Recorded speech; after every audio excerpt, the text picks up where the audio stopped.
There we go. Looking fly. All right. Yeah. This is a skateboarding flamingo, dude. Dude, fuck. Rad. Yeah.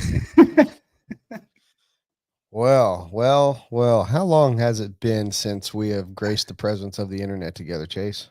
You know what? Every time it seems like we're definitely not on schedule, and we've taken longer to come back to the scene than we'd normally plan of every other week. It's usually like a month now. So Yeah, that's not good. We'll change that now that we're back and Worlds isn't upon us. It's already passed. So why don't we do a little bit of the share and for the little sure. For sure. dancey What's up, dance. everybody? If you guys are in here in the beginning of the show, thanks for coming in and share this thing. That's what I'm going to do right now. Yeah. I was just noticing that shirt is super sick, super rad. Thank you, sir. Skateboarding flamingos. Yeah, dude. It's like it's both of my worlds synergy. You know? Yes, I do. I love it. I just got it.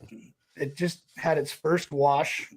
Actually, just pulled it out of the dryer about 2 minutes ago, and it shrunk a little bit. So it's pretty tight now. So I might have to get a larger size, but for the sake of just what you can see on the screen right now, it fits great. But if any lower, there's some body parts that I would like to have a little bit more floating shirt in front of, if you know what I'm saying. I know what you're saying. Okay. All right. I was telling Robert before we opened up tonight, I was like, damn, I hope I remember how to do this. Right. Whoops. What's up? I do that every time. Taylor DeLosa, Michael Kreitz, Compass RC, Nitro. What's up, y'all? Oh, what is up, dudes? If you haven't done it yet, please give us a share so we can get a few more people in here, get this thing started.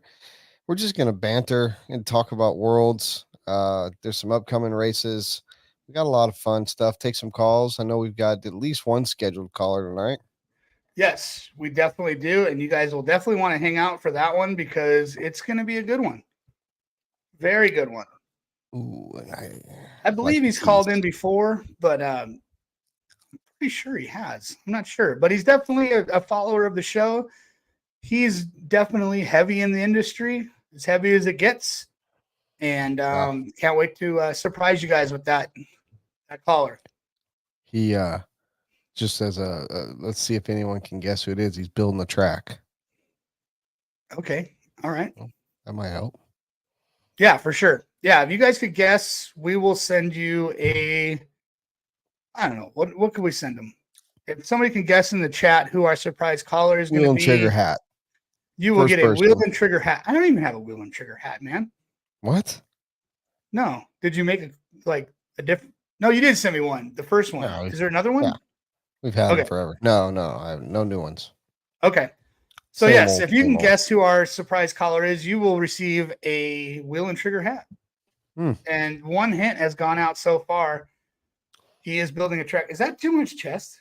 Like there's a lot of chest. It's almost not enough. Shirt. It's not enough. That is Terry Brooklyn says the dude from HRCR.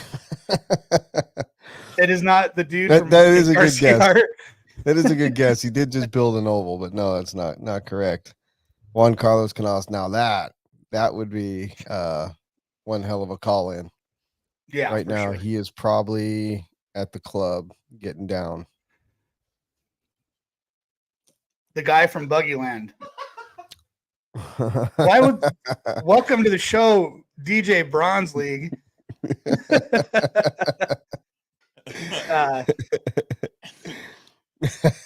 There they are, buddy. I know it too. That's hilarious. Oh shit. Well, it feels good to be back. Definitely feels good to be back. A lot of news going on. I mean, the biggest race that could possibly happened this year. And we'll definitely dive into that. But we've got some other things planned for you guys. We've got some new products that struck our attention. We've got some random whatever the hell happens in between that and this. And Yeah, man. Live calls later, for sure. Man, Did you do any world news? Well, no, I No didn't. news. Did you? Okay, we don't have any random world news for you this time, but that's all right. Okay, so where do you want to start? How about the disclaimer? Oh, we haven't even. God, see, I told you I was going to forget how to do all of this. All right, let's get this thing started for real. What is up, Compass RC Nitro? Thanks for joining. The following podcast is a group of people who will be talking shit, drinking, using cuss words and living their best lives. The opinions or views expressed do not necessarily reflect the views of their sponsors, supporters or anyone important outside of the four walls of the show. If you are not 18 or older, we suggest talking to your parents about this podcast before watching it and becoming scarred for life. We hope you will enjoy this and not get butthurt or become a keyboard warrior after taking it all in. Thank you for watching and supporting us on our journey. What is up? We're live. What? If you're listening,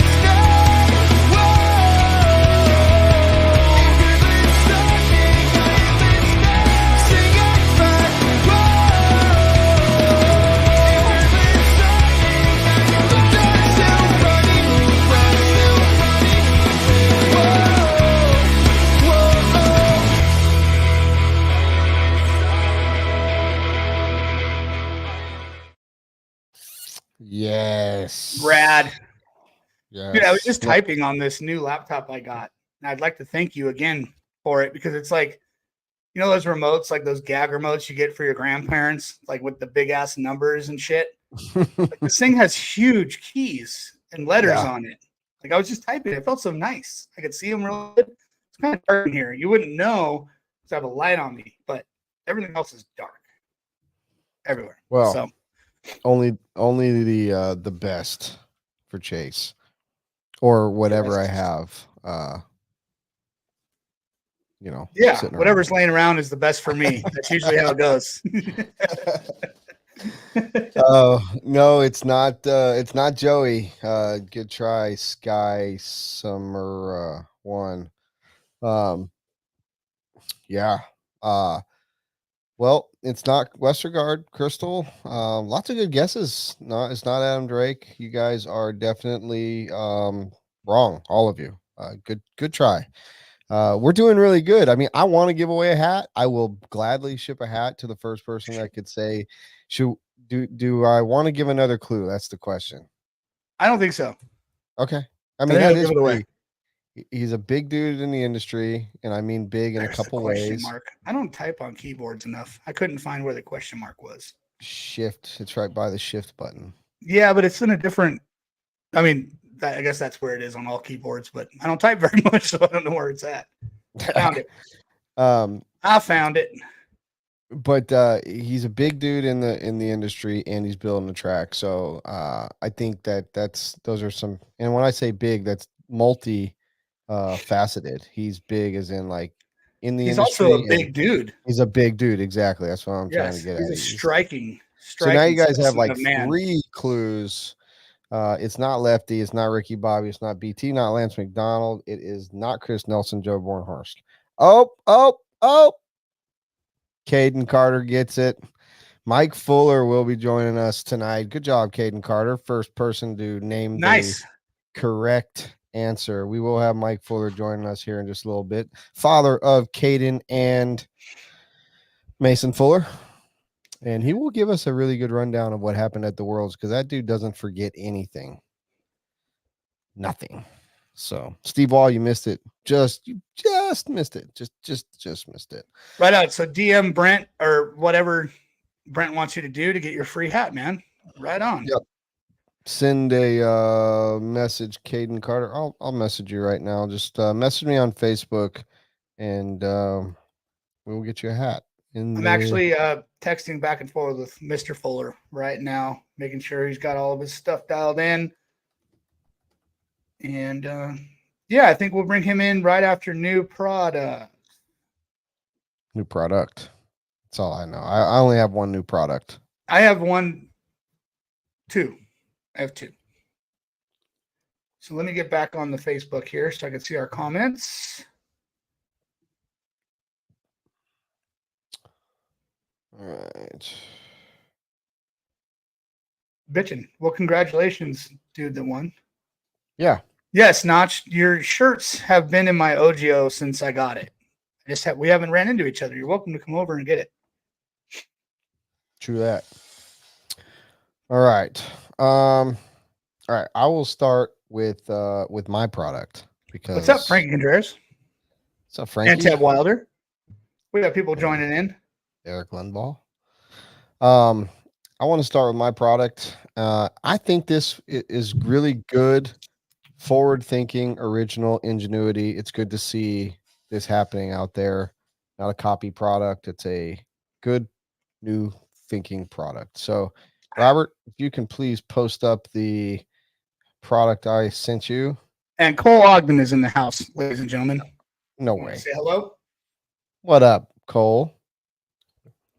You can stay in. You might be able to assist me on some of my stories from Worlds, being that we spent a lot of time together. All right, Robert, you gonna bring up this damn thing or what? What are you doing, bud?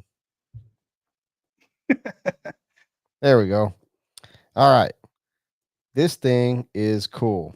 The 1/8 diff blaster. I mean, why hasn't this been thought of already? We always say that when a new product comes out, but this one's really cool. I'm going to get one. I'm going to order one. Matter of fact, I'm going to order it while we're on the show and get it. I want to try it. That is a very cool product. You know, we always, and it might just be something that's too much, doesn't warrant the usage, but I want to see how good it works because I love the concept of it. Pretty inexpensive, goes for $10. These guys have some other cool stuff too. This Go Machine products website is gomachinellc.com. Check them out, but that product right there really caught my eye. Looks like it cleans diffs really well. So very cool. And fun fact is, Brent and I both send things to our producer DJ Bronze League, and we both sent him this product. We thought it was so cool and out of the box thinking. Obviously, anybody can clean their diff, but that's actually going to be pretty cool, I think, and never thought of before. So I always applaud that. Yeah, for sure. That's 4 thumbs up or what? DJ Bronze League, where were you on that one? Yeah, with the applause. The next product. Sorry. Oh, okay. All right. Excuses. Sam, it looks like you can probably use a different kind of chemicals, but whatever is not hazardous. A brake clean should probably be good. It looks like it's meant to be used with like an aerosol stem. So I'll let you know. And you know what? Go ahead and do the next product because I want to give a review on a product. I did order in a product that we discussed the last show, and I want to give a review about it. Right on. So Go Machine for sure. They make a bunch of cool stuff. Yay. All right, Robert. I just pounded a Celsius, or did I pound a beer? I don't know which one I pounded. Okay, so this is the one I sent in. This is Clinique RC's new folding car stand, and it's made out of acrylic. I talked to Tony Newland today. This one is for 1/16 scale, I believe, and 1/10 scale. Very cool to have a folding car stand because, throwing them in your OGO and whatnot, they usually take up a lot of space. So I thought one that was folding would be really cool. Little sneak thing, Racecraft could possibly be coming out with something like this as well in the future. But this thing is rad. And, acrylic, they look good. They got a little foam pad on top. I talked to Tony, and he said that they are also going to be coming out with a 1/1/8 scale. So a lot of you guys that travel, a folding car stand is going to be superb for your OGOs for saving space and weight with it being acrylic. So very cool product. I think he said they run for about $35. And if I still ran 10 scale, I'd probably buy one. But maybe when the 8 scale comes out, I will be getting that as well because that's really cool. Very nice. Really cool. Very nice. I like it. So I want to go back to our last show. I doubt anyone's got I didn't prepare to have a picture, but I just thought of it while we're going through products. But I said I was going to order it, and I did. So we were talking about the slime. Remember the cleaning slime or the Oh, cleaning yes. kit, Yes. right?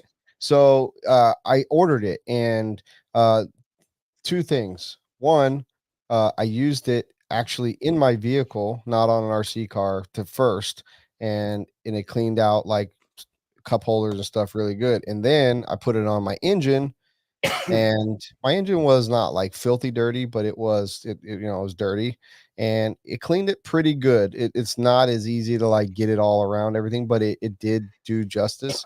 So I definitely think it could be used around the RC pits, and I do think it could be used in RC for sure. But here's the very, very funny ironic thing that happened with that product.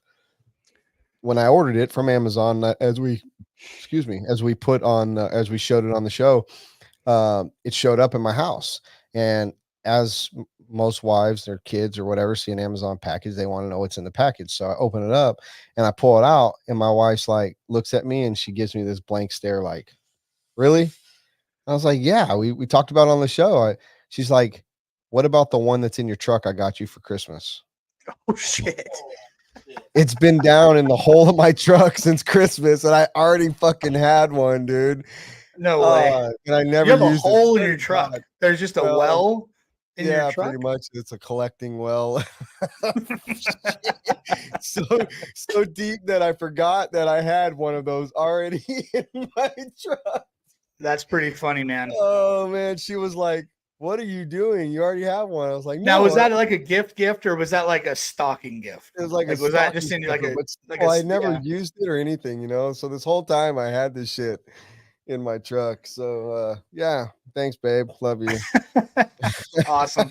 But it worked good enough, huh? Yeah, I would say it's very good for what it's intended for, but I don't believe it's gonna fully clean off an engine or something, to get it back to where you want it to look. You're still going to have to do some work. So definitely going to clean off, certain things in your pit area or whatnot, but and maybe like really good for throwing in your OGO bag and rolling up all the dirt that falls down in there, something like that. But it's not going to, as we discussed on the show, it's not going to clean the fins out of your engine and stuff like that. Right on. While we're talking about the new products, we got Christopher Craig in the house, Joe Bornhorst. What up, Joe? I'm going to see you pretty soon in a couple months. Mark Robinson. That's some BS right there. I asked Evan you for Roth advice. is in the show. TJ Bradley is in the show. No way. Edgar Ortiz and Timo RC have all joined in. What is up, fellas? Jeez, what a bunch It's Tuesday night. Yeah, man.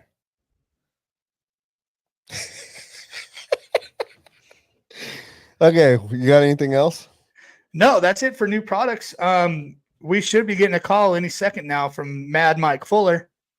Mad Mike. He should be coming in. Mad Mike's a cool name. Time with Evan Roth at Worlds. It was good to meet him, meet his mom, and he had a pretty good showing. It was good to see someone there living out their dreams. It looked like having a good time. Techno team was stout. Car, man. His paint job kit is looking pretty sick, dude. Yeah. Stanky's in the house. Tyrone Robinson's in the house. What's up, Tyrone? I swear to God, Joe. I swear to God. You keep taunting me. Oh. What do you think? Well, is Joe an avid iRacing dude? Like, is he in the scene? I'll tell you what he's an avid of. He's an avid shit talker. He's pretty good at that. Yeah, yes. And making people do shit, like daring them to do stuff they don't want to do. Yes. I've been victim to that for sure. Yes. What's up, Johnson Wynn, the Asian hobo? Asian hobo? Yes. What's up, Stanky? Right. Greg Holland is watching. Bring him in. Mike Fuller, what is up, Big Mike? Yeah, Mike. What's up, my dudes? What is happening, man? Oh, man, just got home about an hour ago. you guys mentioned I was working on that track, so we were putting in some pipe so we can water this thing. We got like 4 hydrants in, and that's what we're kind of doing now. Right. Very Raining on cool. us, so How's that track coming? I saw some pictures the other day. Looks like you guys have a lot of the infrastructure starting to lay stuff out. yeah, just my buddy that's been helping Mason and Caden for a long time. He's got some land out there, so you're doing it, building the track. a cool place. So we're just kind of building. Now, is there a name for the track yet? Oh, Did we boy. lose him? Keep coming out. We're losing you, Mike. Looks like he spent all his money on this track and not his internet. Well, I tell you what, if You hear me? there you are. Hey. Okay, I got a name for the track. Did I cut out? Yeah, you cut Well, out for a second. You got a name? Have you named it yet? Oh, sorry. No, it's okay that you well, haven't named it yet. Kind of. We were. Dude, Well, we had an indoor track I have it. earlier, so we're gonna kind of the RC compound. So we're just gonna kind of continue that name, but you know what I mean. But what do you guys got? Maybe I'll talk to the. Dude, it's the Fuller Farm, man. Fuller Farm. What about RC. Fuller House? Fuller Farm. Fuller Fuller House. Like the show. I like it. Fuller Land? Like Everybody always asks me about that show. Fuller Land, dude. All right, I think we're going to send another wheel and trigger hat. I'm going to give as many of these away as I can tonight because I didn't pay for them. So if you can come up with a name for the Fuller's new RC track and Mike Fuller actually wants this name, you will get a wheel and trigger hat. Mm. You better be writing them down. That's your job me? now. Yeah. No, we have a producer for that. Oh, God. What do you think? What the fuck, Chase? Sorry, bro. You got to do something.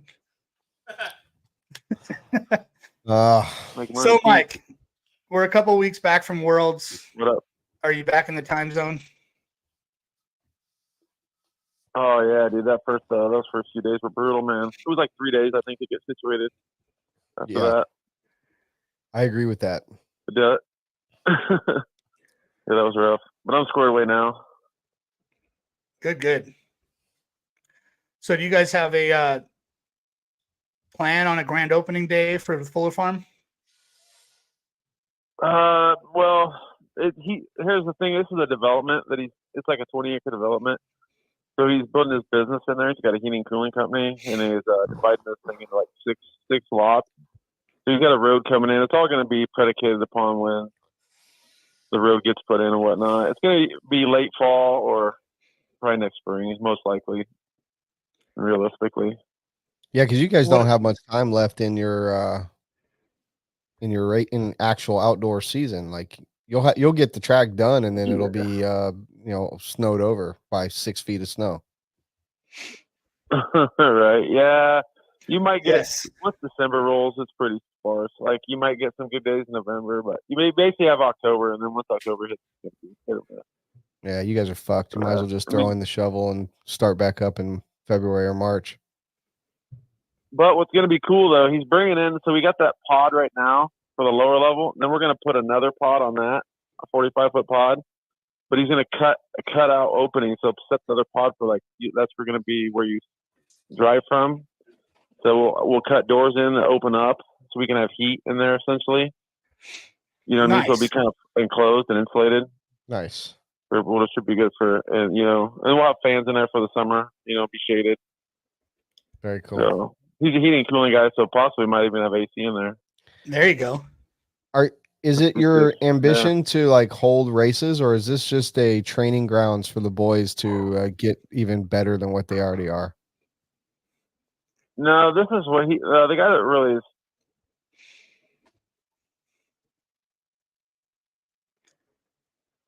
Seems like we lost Mike for a second, but in the country, so It'll have lights. It'll be, you know, like that. It's gonna be pretty sick. Good. Yeah, it's gonna be. I think it's gonna be, you know, one of the top 4 or 5 places to run.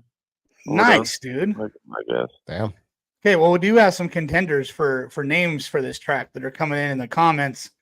What do you think about Fuller Nitro Valley RC? That's a lot. That's going to be hard to put on a shirt, but that's pretty cool. Fuller Throttle Raceway. Fuller Throttle Raceway. It's like more than full throttle. It's like extra throttle. Like It's like if you dremeled the back of your radio out and got extra EPA on your throttle. well, yeah, you think the fullest throttle. I like it. The problem Fuller is what throttle. we all need to keep in mind here. Oh man, He's already said that there's a partner in this. It's not all about the Fullers. So they're in Iowa. The Fullers are involved. You know, think a little bit more along the lines of something more Iowan. More Iowa, and it's on a farm. Full ice cap. Ice Road Fullers. Jesus. I don't know. Let's We talk can get about off Worlds. that. So let's Yeah, talk about Worlds, I'm Mike. looking forward. Oh shit. Damn. Joe Bornhorst agreed with Chase. How about No, that? he didn't Fuller like farm. it. He didn't like it. But yeah, since No it's joke. a co-op, it might not be the Fuller. You can't have Fuller in the name, but it's such a cool name. It's full. yeah. I know we really can't. I don't want to just go with the Fullers because it's not really not only us. Yeah. So what is this guy's heating and air company's name? We might as well shout out his company on the show.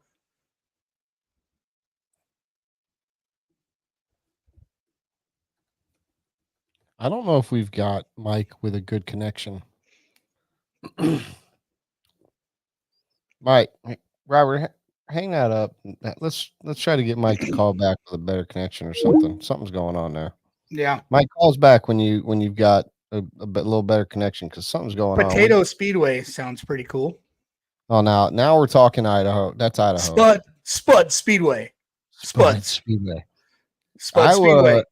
Iowa. I'm gonna win a hat. Iowa is known for like tight ends, and when I You're say not that, known for a tight end, Brent. Everybody knows I mean, that. no, and I'm not from Iowa either. They're known for corn, tight ends, and lots of snow. So like those are 3 things that in wrestling they got a lot of good wrestlers. So those 4 things in Iowa you can guarantee if you can figure out a way to throw those in there. Yeah, for sure. The House of Potato Raceway. I think we got Got him back. what about full mashed potato. Yeah. Full Race. Spud Speedways. Full spot speed. Anyway, let's really talk about Worlds Right. now. Sorry, Mike. We definitely took a different turn that we could have ever imagined talking to you about. Oh yeah, you guys are going crazy on his names. Yeah. Potato Racers. Yeah. So, Mike, your second trip back to Red Event Spain. Obviously, Yep. just like everyone said, you guys kind of knew what to expect.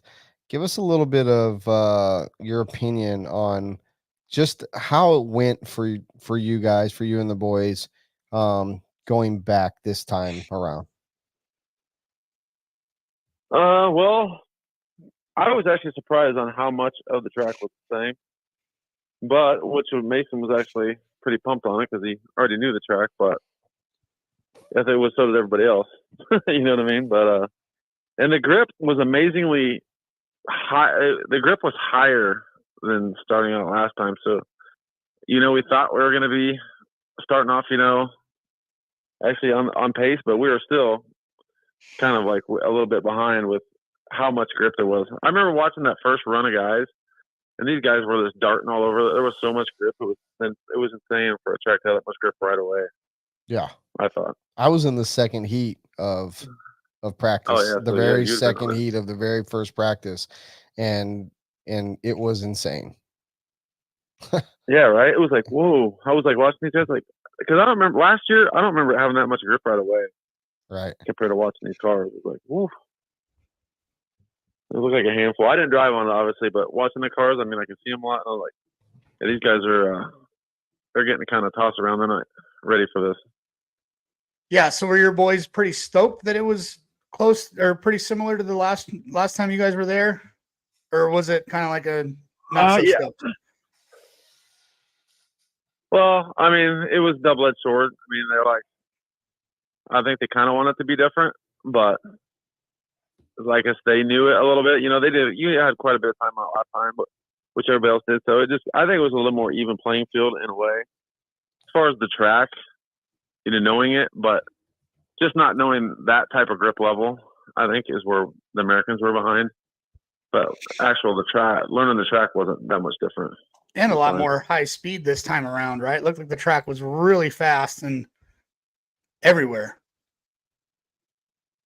Right? Yeah. No? Sort of. Yeah, just keeping your car from rolling over was the biggest thing. And then just keeping it from being super twitchy, just calming it down. Rolling over, man, that's the biggest problem whenever you're racing RC cars is keeping this thing on four wheels, you know? In hindsight, Mike, do you think that because of how grippy the track was right from the grip, do you think that we could have been on those higher diffs first run out? Oh, definitely. Yeah, we should have been way up higher, in my opinion. That was like the game changer when we went to the higher diffs. Because even in Mason's semi, he came back, he's like, we got to change this car. He's like, in the semi, I mean, he was flying still, but he's like, he was just driving around trying not to crash. He said, he said he couldn't push, couldn't do anything. He come back, he's super frustrated. And we had, at that point in the semi, we had a 100K in the front. Gnarly. It still was just not near enough. You know what I mean? So you guys had this stuff, or did you guys have to go search for it? Were you planning on putting 100,000 in your diffs, or did you have to have somebody else? People. Yeah, so like for the final, he just like, let's just go to 200, or like I actually kind of made that decision. I was talking to Paul Wynn. He's like, they run spools in on road. I'm like, well, dude, let's go crazy thick. Calm this thing down. You know, what do we have to lose at this point? And then in the final, he was actually on pace with everybody. Like, he was like, that's the best his car's been. So, yeah, we definitely need to do it earlier than we did. We were just kind of afraid to go that high, but probably shouldn't have been afraid to swing it like that, I guess. Yeah, man. Well, the highest ranked USA driver was your kid. So that's pretty badass, man. Yeah. Yeah, he figured it out pretty good. I mean, him and Dakota, I think, were kind of like the top two. Brandon Rose was fast. He was getting up in there. Phelan was doing really good. Man, I know Mayfield was struggling a little bit, which is a surprise. Yeah. I feel like that techno car it seems like the techno car is more for like, to me, I mean, I haven't drove it, but looking at it, it's like shines more in the lower to mid grip tracks.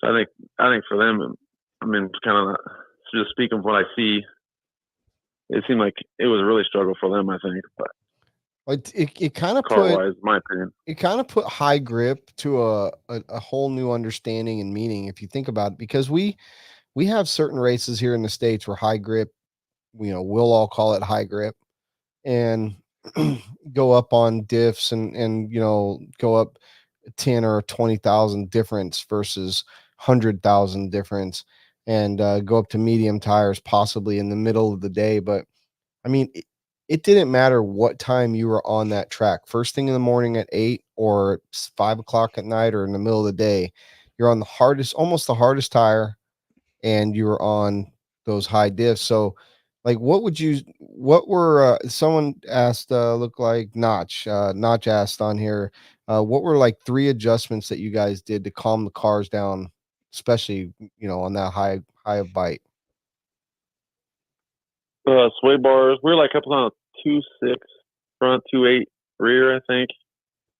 That's we would never run that thick here. So sway bars, and then super like crazy on the shock oil. We're 800 weight on the shock oil. then the diff. So, I mean, those are the three main things: sway bar, real thick sway bar, real thick shock oil, real thick diff oil, just everything to make that car super slow and just super numb. Yeah, just high speed and that high a grip. I mean, those are two combos that we're definitely not used to out here, you know. Yeah, I would say those were the three biggest things you had to do. Salty Joe said that the Mayako car was on 300, 500, and 200. So that had to have been Robert Battier, I would assume, by in the finals. I mean, that, you know, for people that run, you know, especially here in the States, you think about running like 10.75 or, you know, 7.53, 7.55, whatever. Just think about that. These cars were running 300, 500. I mean, it's crazy. You can't even get that stuff out of the freaking bottle, man. No, you scrape it into the diff. You know that. Talk about using that diff cleaner. Like that's what you need to use that diff cleaner for. It's insane. It was like putty. It was like putty. Yeah, you're never like he said, scooping it out with a spoon. Yeah, you're never getting it out. Yeah, I don't know if the Master Blaster can even get that out. Yeah, it's yeah. I haven't rebuilt our cars yet, so I don't even know. It's 50 cents to get out. Dude, toss those diffs in the trash and get some new ones, man. Just or save them. I was about to say, put them to the side for the next time you need a 200, 100. For four years from now. Well, it's going to be hopefully it's at least 4 or 5, 6 years from now. I don't know when we'll be going back to Europe, but they'll probably have it at Red Vaughn again, I'm guessing. So do you think going that high that you guys could have been on spools? Like on-road stuff? I mean, I don't know. You could have been probably in a million front diff. It probably wouldn't hurt it, to be honest with you. I don't know. I don't know if you really do a spool per se, but because a spool doesn't work like a diff, right? Forgive my ignorance. What locks it up? You're just locked. It locks it, right? Essentially just locked up. Yeah. So you would just be a little bit. You would just run that in the center then. I think the front is more crucial. Have the front real thick, more than the center. Like at least we were higher in the front. The front was just super edgy. Gnarly. Yeah, I mean, I think still. I think we're fine on the diff. We're like 100K in the center. I think that's fine for our diffs. Yeah. Or maybe we're 150 somewhere there. Holyfield. I think we're fine. Holyfield said the Mugen cars were at 150, 300, and 100 is where they ended up at. So, yeah, I mean, everyone was way up there, and that's, you know, it just goes to show the total different style of track that they have over there versus, and it's so big. Me personally, being first time running on something like that, Robert. Or was it Robert? Yeah, it was Robert Battier. I was doing an interview with him for the podcast shorts I was doing, and he said it all made sense when he said it, that you're looking down from pretty high up, and you're so far away from the car that the car looks like it's going slow, so you push harder. And it's so far away that you don't understand the speed. And when you were like, if you're marshaling down at a section where the car, like for instance, I'm in a low heat, the guys that are in the next heat just past me are not much faster than I am, but their cars look like they were going so much faster than my car looked like it was going when I was marshaling them on the track. That depth perception and the speed perception is so wild on that big of a track. You don't appreciate or understand it unless you actually, you know, drive it. And that's a lot of reason why some people, you know, myself included, suck so bad, because you think you're going slow, you push it, and you just destroy yourself. Yeah, no doubt. You can't crash on that track. I mean, it's so big. It takes forever for a marshal when you crash. Like, that was our whole thing going into this thing. I tell Mason and Caden, do not crash. Like, you cannot crash. Yeah. Especially that back double. If you got that back double wrong, you end up down in that 180, like a whole nother section away. That looked so hard. Oh yeah, you could lose so much time. That thing was insane. It was almost like a crapshoot. Yeah, that thing looked super hard, going full throttle into it, landing downhill on your brakes, and having to do a 180 or mini sweeper type thing, whatever that was. in a section And that they was left. all They broke left up. like 50 feet after the turn because they knew everybody was going to blow that thing out. You know? Yeah. And that actual turn was blowing out too. That was like one of the only turns that was getting real dusty because of how people were landing. So it made it even harder to turn right there because it was just all just dirt and dust right there. That one looked tough. That one looked really, really tough. Really tough. It was fucking terrible. Yeah, I guarantee you and Houghton has nightmares about that jump for the rest of his life. Yeah. That cost him the finals. Yeah, no kidding. No, that was the best LCQ. And Dakota's probably loving that jump. Like, right. Oh, well, that was quite an exciting race. Even as fast as Dakota was, I don't think if wouldn't have crashed on that downhill, Dakota would have got past because it was. I don't think he would have got him, man. Where he got him was almost his last spot that he. Yeah, because that rhythm up there on top was about where he had to get him. He had enough gap. If he would not have crashed on that downhill, I don't think Dakota would have been able to get him by him. Without doing something dirty. And they were calling that stuff if you tried to put it on somebody. I think it would have got close there, right where that pass happened. But yeah, I don't know, man. He could have defended. I mean, anything could have happened if he didn't crash. Mike, you were there with us giving spirit fingers, weren't you? Were you up during that race? Yeah, were you up there giving spirit fingers with all of us Americans? Oh man, no. I was actually working on cars there. That's true. If I remember right. Well, that's a full-blown Ryan Reese thing. He pulls that out. Yeah, well, he did, and we were all up in the top right corner, all Americans, looking down the double. We gave spirit fingers, and then for Dakota and Rivkin wrecked, and everyone went crazy. So we all went in with two hands doing spirit fingers, and the next thing you know, Juna wrecks, and then we went crazy, dude. I've seen them work. Reese's spirit fingers, they got some power behind them. They worked. They worked for sure. No, they must have, man. Hey, speaking of those passes, how do you think that pass that they who was it? The Spaniard that passed Renault Savoia. Renault Savoia. Yeah. Did you think that was dirty, or did you think that was like world championship, go get it type? It left the door open, shouldn't have been penalized. Man, he kind of did take him out. Like it was like a last lap America style pass. I think in America they're gonna let that go. Those guys call it clean. They were calling it tight. I mean, it was the last lap. He jumped. He left enough inside. He didn't hit him in the rear wing. If he would have winged him to do it, I think he jumped inside and blew him off. It was one of those 50-50 deals, dude. Either way, I can see it being called either way. I mean, for me, I would leave it up to the race director. Well, and they basically did, and he got penalized for it. But like for me, it's like to world championship to get into the final. He jumped into him like enough room that he could get there, and they touched obviously. But man, like I would. I mean, if they wouldn't, either way they called it, like I could see, like you definitely have an argument for it. Like he jumped in, he had enough room to get inside. Like he did jump inside of him, so. Because the rental left the door open just enough.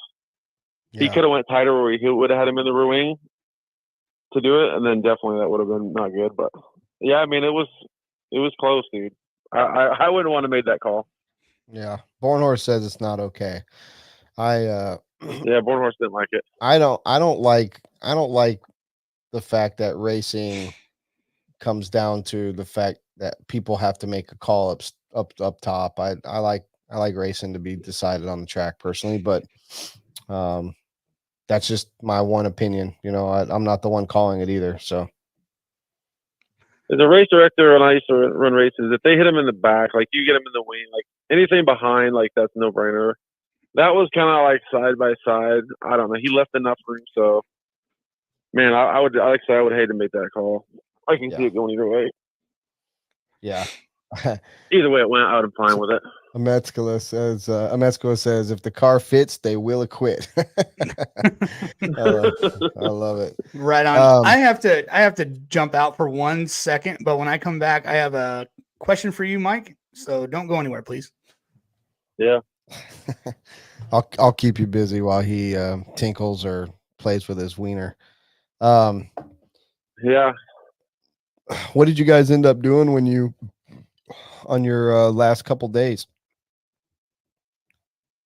I mean, we had 2 days. Yeah, it's crazy. So that next day we went to Alicante to the beach on Sunday. Who we go with? Went with quite a few people. The boys were hanging out with like Joey Burdon was there.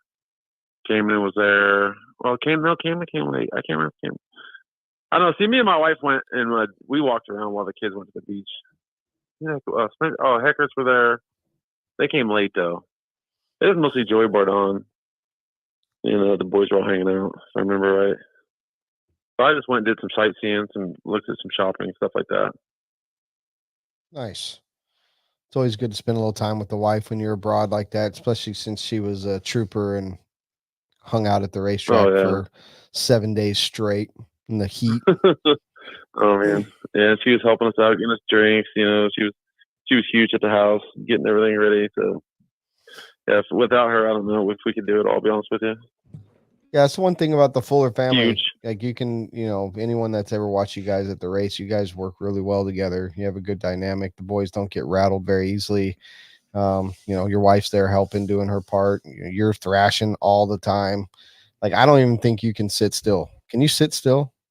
Oh, it's hard. It's hard. I had Brendan Bartlett with me. That dude was a huge lifesaver. We brought him, and he was dude. That guy, he was going all out on Mason's cars. Like he was the key to Mason's success. There's no way I could have split my time.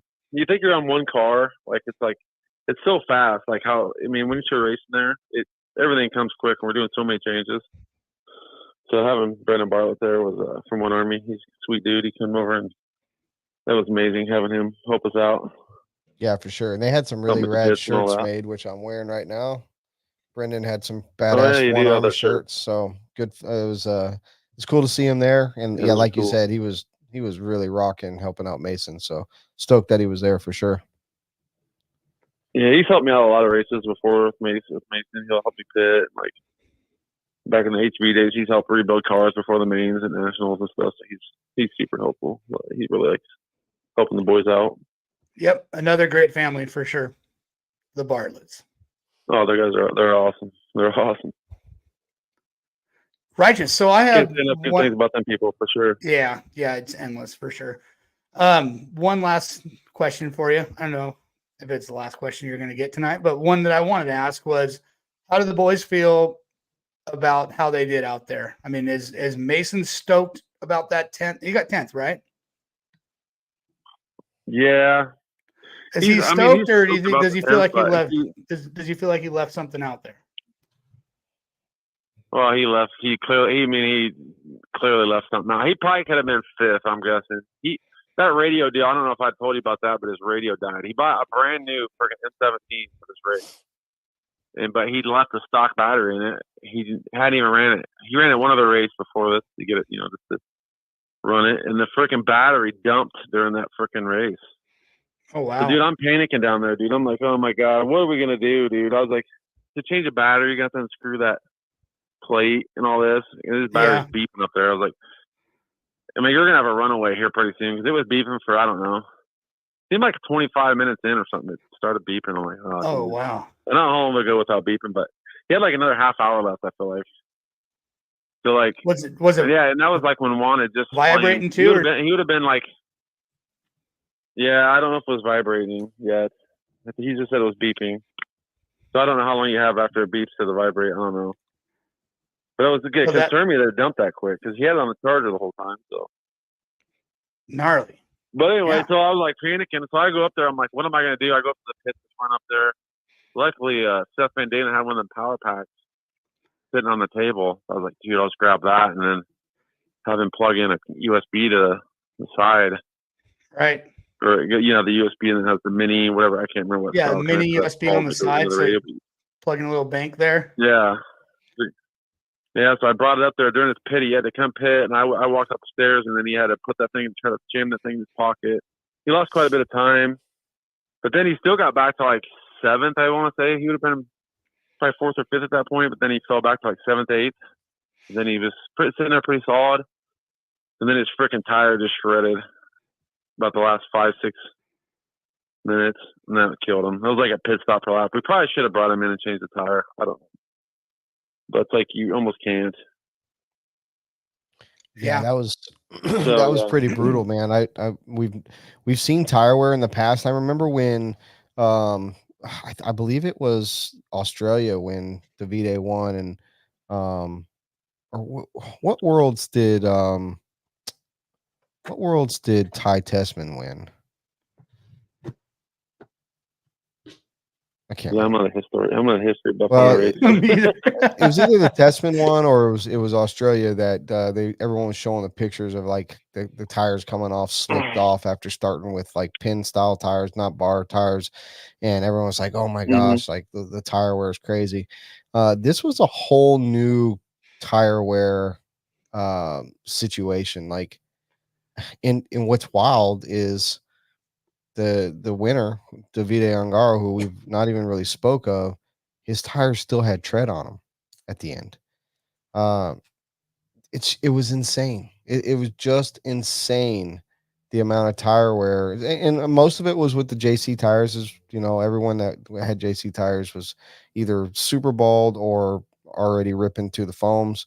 But what a wicked way of at the end of that race watching the different tires do the different things. Yeah, in hindsight, we should have not have done any warm up with tires because we ran like a 5-minute warm up. If we would have just put fresh ones on right before, probably would have made it. That's how close it was. 5 minutes. So, yes, we're doing all that stuff within 5 minutes. Yeah, it was the last 5 minutes. Like it was Dakota's went first at like 6 minutes. Mason's went at 5 minutes, and I think Juan's went at like 4 minutes. And we did like a 5-minute warm up. So if we wouldn't have done that 5-minute warm up, would have just put fresh tires on right before the main, which we're gonna scrub in right away. We could have done that. Probably should have. You always can do hindsight and no, but yeah, that's what we should have done. But everybody you want to get those warm up laps to get grouped in. So.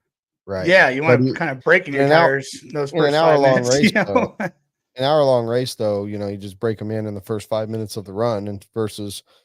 Yeah, it probably should have. Yeah, it would have been fine to do.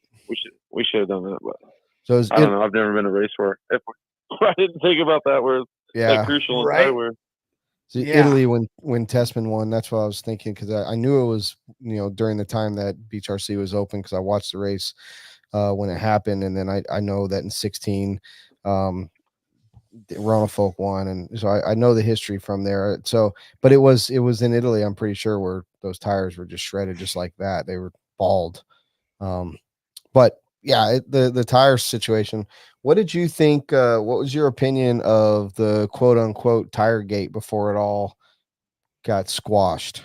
Or where was your headspace at for that?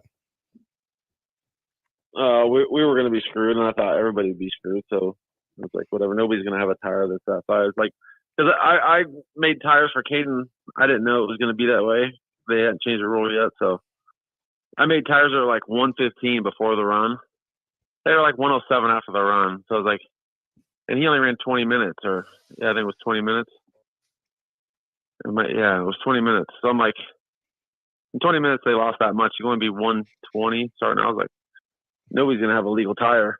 And so I was like, this is dumb. It should just measure before the race. Like, who cares what a tire looks like after the race? It should just, in my opinion, you measure the tires before, and that should be your spec. It says they're not supposed to count, can't remember what the rule is, but like basically wear on the car is not supposed to be counted. Right. Totally. So, I mean, that makes sense in normal world, Yeah, nobody's teching. No form of racing is teching a tire after the race. Like that just seems just dumb. Yeah, because what can you do to that tire while it's on the track? So it's not like there's any foul play going on in pits or whatever, especially when you're doing 4-second pit stops. So that's like trying to measure the viscosity in your shock oil or diff oils after a race. Like they're not going to be the same. Yeah, there's nothing to do about it. Yeah, like you can only have so. Right, yeah, you're supposed to figure out what your diff oil. Yeah, you're supposed to. That was just crazy. I don't know. You're not going to do it. Or chassis thickness. So I'm glad they changed the rule. Yeah, your chassis has to be more than 1 millimeter at the end, but you're on that abrasive thing. How do you know what your chassis is going to be? Yeah, that doesn't make any sense. I'm glad y'all stood up and stuck it to the man and made it happen so y'all could race. At the end of the day, it was Antonio Baldo who threw his dick up on the fence and said, "No, motherfucker, we're not opening these gates if you change this rule like this." So it's the track owner that basically said, "No way, we're not having this." So good for them. You know, I mean, it was ridiculous. Yeah.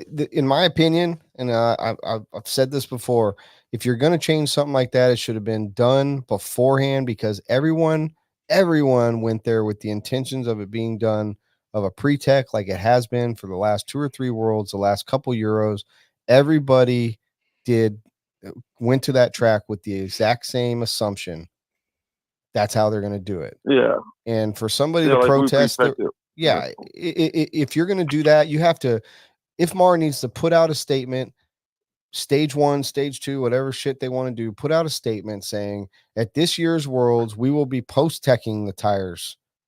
In recent years, we pre-tech the tires, but this year we will be doing the post-teching of tires to make sure they reach the size. And I guarantee you that tire manufacturers would have came with bigger tires. Yep. Yeah, and you still would have had to do a pre-tech anyway, because you can only be so big. So everybody would have made like 120 mil tires or whatever the max is, and then just hope that your tires were still good at the end. And I don't even know. Could you imagine how worse the traction rolling would be on a bigger profile tire as well? They just be flexing, and you guys be gripping and flipping, gripping and flipping. That should be the name of your track. And then you're making these kind of tires for one race ever that you're never going to race on ever again. It'll be a waste of money for these people too. Imagine the money they have to spend. Yeah. Designing these, making molds for them and everything. At the end of the day, the now 4-time world champion, 3-time in a row world champion did his thing. I would have hated for him to win that race with that asterisk of everyone being disqualified because of the tires at the end, because he earned it without that being the case. And, right now, I mean, put it up on the wall. And he might not. Yeah. And you can't guarantee he wasn't going to be illegal at the end. Like, I mean, them guys may have done more testing, but I know I started off with 115s on cadence in 20 minutes. They were illegal at the end. So it's like, right. I don't know. I mean, nobody measured his. He could have been illegal. Sure. To me, that rule is just madness. Doesn't make any sense. And how would you like to lose it? And how would you like to lose a race if your tire manufacturer one pushing it? It could have bit him in the ass. That's what I'm saying. Yeah. Like the whole thing was a sham, and the guy that won the race was the best that day, and he has been the best the last 3 world championships. And he's right now, he's like the GOAT of A-scale off-road racing. The dude is fucking insane. Yeah, you got his program together, dude. Definitely. He's unreal right now. We got to step up our game. So yeah, when we need to, Davide traditionally hasn't done spectacular in America style tracks. Hopefully, and not because of the European factor, or Davide, but hopefully, whatever track gets chosen for the the Roar Block Worlds that's supposed to be in 2026, it is more of an off-road style track that gets blown out and doesn't get super high traction, high bite like we've seen. So well, the other Europeans have proven to be able to do it. So yeah, I think Davide definitely needs to figure it out for sure. Absolutely. Yeah, I heard he's going to come to Silver State, so we'll see. That's what I heard. Rumors he's coming to Silver State, so we'll see how he does. I'm sure he'll do fine. No way he wouldn't. Yeah, I'm sure he'll do fine, but I don't think anybody's scared that he's coming. No, they might be scared of some of the other guys. Or nervous. I don't think he's going to have be high. I think he'll be just on par with everybody else. Myself, right. Maybe he'll come out and show us, but I think he'll just be, one of the same as one of the guys, in my opinion. But we'll see. Right. Will Ivy said. You can't count that guy out. Will Ivy Definitely says not. the world should be at an RC Pro-Am style track. Man, the world is not ready for RC Pro-Am style track. There's not enough wood piles to hold everybody, man. there's not enough patience in the world. I mean, I think it would be awesome, but I mean, not only would the Europeans be scratching their heads, but most Americans would be scratching their head. That's like a world's track that a sleeper like a Camden Lime or Spencer, who has been there a couple times and run that dirt, could sneak in, because it is so gnarly. I would love to see it on any track that's like that, just for the simple fact that the track changes not just every day or every round, but every lap it changes. So, but a track like that, you got to basically rebuild every night. Would they allow that? I don't know. Well, yeah, I mean, that to me that it almost would be consistent enough. I don't know if you could do something like that on that kind of scale that changes that much. It'd be insane. Yeah, the way we have to do that would be definitely a tough one for sure. It would be real tough for sure. Yeah, even like you want a track that's somewhat consistent. Somewhat consistent. You know, like a HRCR would be sick. Yeah, something that'd be perfect. that holds LCRC, something that holds. Thornhill. Yeah, you know, the dirt. Well, like Thorn. I would love to see Thornhill get it, or any of these tracks you just mentioned. Thornhill is Channel Islands, dude. Thornhill could very well turn into a similar track with high traction. It's glued and everything else. So I feel like Channel Islands doesn't get talked enough about. They could have Worlds there for sure. That track is insane. Is it big? Yeah, it's big. Big track. Okay. Beautiful. Mile from the beach. It's the sickest track ever, and it doesn't get enough attention. I swear. Yeah. For sure. Yeah, I mean, as long as they have the infrastructure around there and want to do it, why not? Yeah, it'd be gnarly. It'd be gnarly to do it there. Well, Mike, you've been on the phone with us for quite some time, man. We appreciate your time. You got anything else you want to talk about? What was I going to say? Oh, man. Anything grind your gears? I had to tell people this. I got to tell people this story. This is crazy. We were going to the track one morning, and we were going up on this roundabout, and I'm like, what the heck? This traffic's never this busy on this roundabout. It was way backed up. I'm like, this is weird. It was early in the morning. And we get up there, and there's a cop sitting on the roundabout with like with an iPad or something. And he like has us rolled on our window, and he's like, seatbelt? He points at us with our seatbelt. I'm like, yeah, we got seatbelts on. Me and my wife on the front. And then he like, no, points in the back. He's like, no, seatbelt back there. Like, he didn't speak that good at English.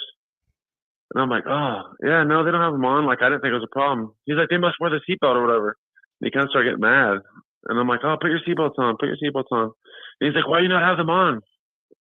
And I'm like, dude, in America, you in the back seat, you don't have to have your seatbelts on. I didn't know it was a thing, you know? Is that true? And he kind of like gets real mad. Yeah, I guess you have to have them on, dude. Like, they don't mess around with it. They have a seatbelt checkpoint, dude, like you do DUI stops. They ever had some people pulled over, like over there getting on tickets. And then we get back to the track, and I'm like, I wonder what that would have been, because he kind of let us go, but I think he was like, we're dumb Americans. He's like, yeah, just go ahead. But then we looked at it. It was $200 a fine for a seatbelt ticket there. So it would have been $600, and you have to pay it. If you're a foreigner, you have to pay it on the spot, or they take your car. Oh, wow. Gnarly. Yeah, I was like, oh, man. Yeah, that's a crazy thing in Spain. So I got in Europe, makes you worry. I got a quick pullover story from Worlds. Me and Cole were on our way back from the track. Actually, I think it was the night that we all met at Domino's, and we were heading home from there. And you know, driving through the towns, it's pretty lit up pretty well. And I'm driving, just doing my thing, and there's one car behind me and then another car, and then next thing I know, the blue lights in the windshield come on. Mike, you know what I'm talking about. Probably they're not flashing or anything, but they just kind of always have them on when they're riding. And I was like, the blues, yep. Yeah, and I told Cole, I was like, well, it looks like there's a cop a couple cars behind us, and I hadn't had the first beer that day, like literally didn't drink that day at all. And I'm just cruising. And next thing you know, he turns on his flashers. I was like, oh shit, dude, the guy behind us is getting pulled over. And Cole's like looking in the window in the rear view on the side, and he's like, yeah, dude, fuck. And I got nothing to be worried about. I ain't done nothing wrong, and I'm just rolling. And the cop passes that car, and I'm like, oh fuck, maybe he's like on his way to go somewhere. So I slowly pull over, but there's no median or there's no shoulder at all. So I literally am like, I stop thinking I'm letting this guy go by, because in America we kind of pull over and stop and let emergency cars go by. Well, no, dude, cop stops right next to my car. Like I've got the whole road shut down.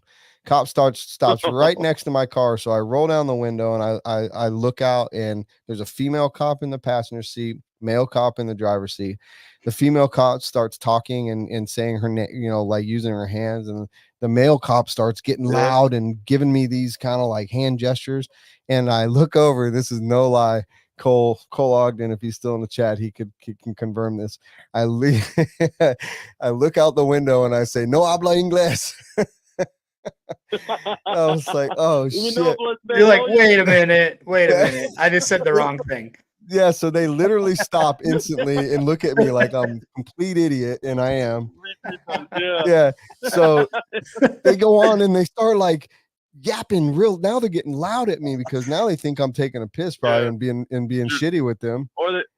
Or they think you're drunk or something. Exactly. So now I'm in a bad spot. Like I'm like, oh fuck. I look at Cole. I was like, dude, I just told him I don't speak English, and so,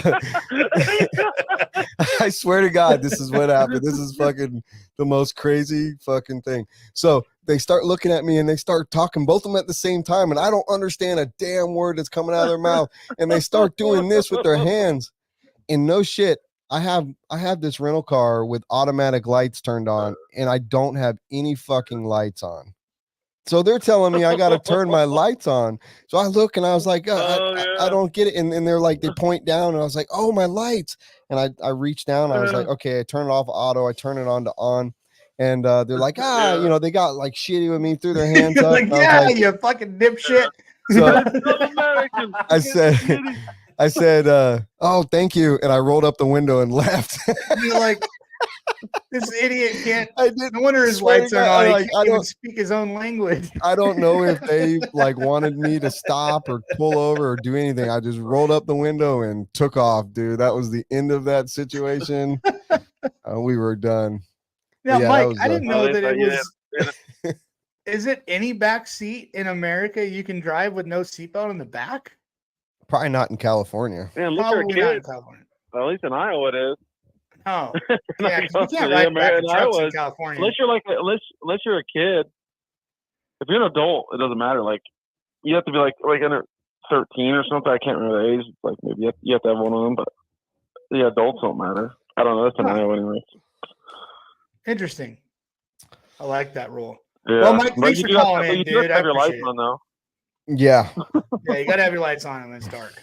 So you said you had your automatic lights on and they were malfunctioned on you? I guess they weren't on. They were on auto. I left them on auto the entire time. Like, I don't know why they weren't on. And where you go through a lot of these roundabouts and in places, they're all lit up. So like, I really couldn't tell that the lights weren't on. So what's crazy I don't know. I bet if you were drinking, your headlights would have been on. But you just didn't notice. Yeah, exactly. Joe Bornhorst said, all I would have had to say is headlight O's, not on O. Yeah, I definitely would have understood that for sure. That's funny. Evidently, story. If you throw an O on the end of everything, they understand it perfectly fine. Oh, for sure. I should have tried that. Well, Mike, we appreciate you, brother, man. It's always good catching up. Yeah, peace out. It was good hanging with you in Spain. So hopefully you can get some rest, and we'll see you soon. Okay, so Mike, before you go, Mike, even though you're probably not going to pick any of those track names, is there one that you pick that you're not going to pick, but was your favorite one, so that we can give somebody else a hat? Dude, My phone was cutting in and out. I'm about to go through and look at the comments. I cannot hear when you guys were doing that. All my phone was cutting in and out. Well, go through and look at them and I'm about to watch that back. go through and look Yeah, at I'll them, have and to watch that then back. post in the comments which one was your favorite for us. Okay, yeah, I'll look at the comments. It doesn't All right. necessarily mean they're going to name All the right. track, but his favorite one for sure. Yeah. All right. I'll throw my favorite one in the comments. All right. Mike. Thanks for your time, Mike. Appreciate you. All right, peace, guys. Later, Yeah, brother. peace out. Okay, peace out. What an OG. Yeah, the raddest dad ever. Well, Rad, what are we going to do now, Brent? Well, I think at this very juncture is when we do a quick commercial when people leave. And we pee because I definitely have to pee. And then when we come back, we take some calls and tell some stories. I'm trying to think that there was something else I wanted, like some other kind of something I had to say. But anyway, I definitely want to go over some races that are coming up this week and throughout the next month. But yeah, let's take a, oh shit. Somebody's calling already. We didn't put the phone number up yet. We're going to have to wait. We're going to do a commercial, hang on the line, and then we'll take your call when we come back. All right. We'll do that. All right. Is it going to be a quick commercial or a long commercial? It's going to be 58 seconds. Perfect.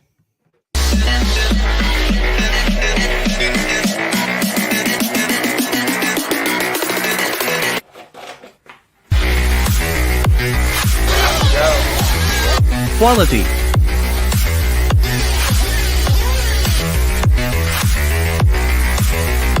Precision. Passion.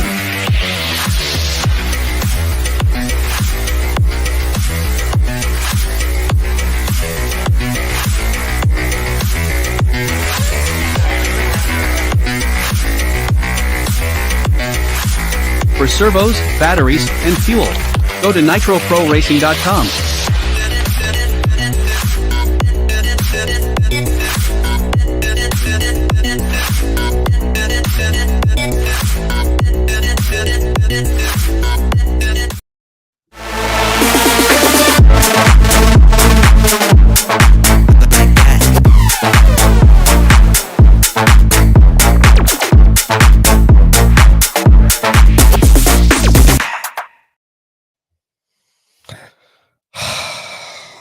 Yeah.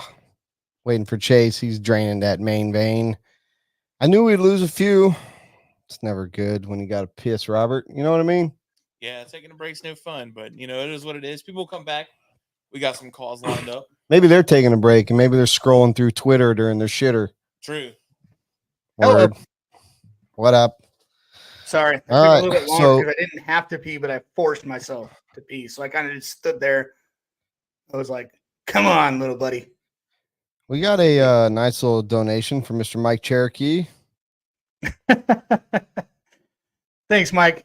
Appreciate it. Thank you, Mike. We appreciate you. Crystal, I always beat him back because I don't play with it. I just get the job done. He probably is playing with it. So there's a big difference in how we pee, probably. I was yelling at it. Yelling at it. Piss! Yeah. Piss!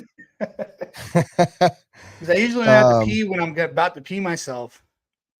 So this time I didn't really have to pee, but I made myself pee. I took a little bit more work. I started a couple comments. I just wanted to go back. Griffin, thank you for watching the silliness and the little bits and stuff I had time to put up. Appreciate your support, man. Thanks for watching tonight and hanging out with us. What else do we got here? Thank you, Notch, for the buying Robert a taco. Let's go.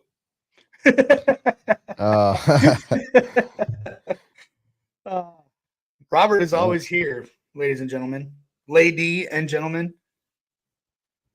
Yeah.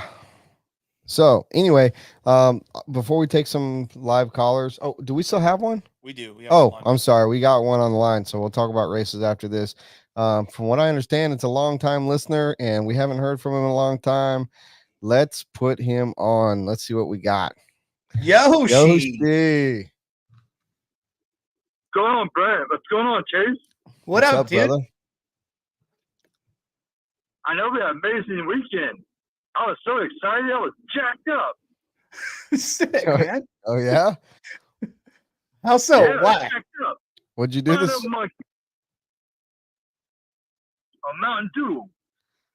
Yeah. Hell yeah. Hell yeah. Hell yeah. Nice. That's what I'm talking about. So how you been, man? You gonna be doing some racing? You got any racing planned for the near future? Yeah, I'm gonna come do some Masters of Dirt. I'm gonna use my my tracksuits if I could, because that's all I could do. And I'm gonna see if I can do some novice racing. Hell yeah, yeah. man. First Masters to me doing. Hell yeah. It'd be my first Masters, and I come pretty much almost every week. You're gonna be the master blaster, man. Well, I'm looking I'm gonna forward try to to make seeing it you. to Saturday to the beach buggy blast. Nice. Well, I hope to see you there.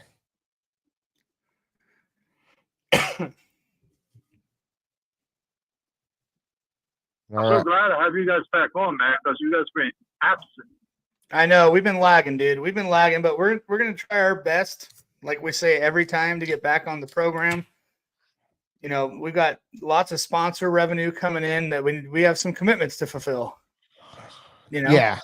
I take all the responsibility. This last month has been very, very taxing on me and my family. So this obviously is a labor of love and something I do for fun. There's no money in doing this, and it's taking the time away from other people. So I had to just take a small break. So I definitely take the responsibility for it. But we're gonna get back to it, man. Man myself, as a working person, as I guess myself, as you are, we have bring the bacon to the table and toast, bring the jelly, make that breakfast with the egg sandwich. I understand you got to do what you got to do to feed your people. I do get That's some better right. breakfast. That's a good breakfast, Yoshi. I want to come to your house on Saturday mornings. Hey, I got a good spot up here in North Murray Beach called Sam's Place, Ooh. and it makes an excellent breakfast platter you can have. All right. It's off of Main Street. I'm It's thinking like on about it. 2nd Avenue North. Okay. what was that place you took It's me, beside Brent? That was delicious. Where did we go? There's little some hole in the wall. we had breakfast. Waffle House? No, it wasn't Waffle House. I went with you and your kids and the wife. Oh, we went to. Did we go to the Golden Egg? I don't remember what it was I called. think we but went to the Good Golden It's a Egg. good place. Yeah, I think we went it to was the Golden good, Egg. and it was That's right. happening. That place was packed. Yeah, we went to the Golden Egg. Very good. Very good. That's Yeah. always packed. Yeah. We go Very there good, because yeah. they have a gluten-free breakfast, and that's my wife. Yes, that is gluten-free. gluten-free is very good. Yeah, for sure. Except for the And absence good of for your gluten. gut health. Yeah, for sure.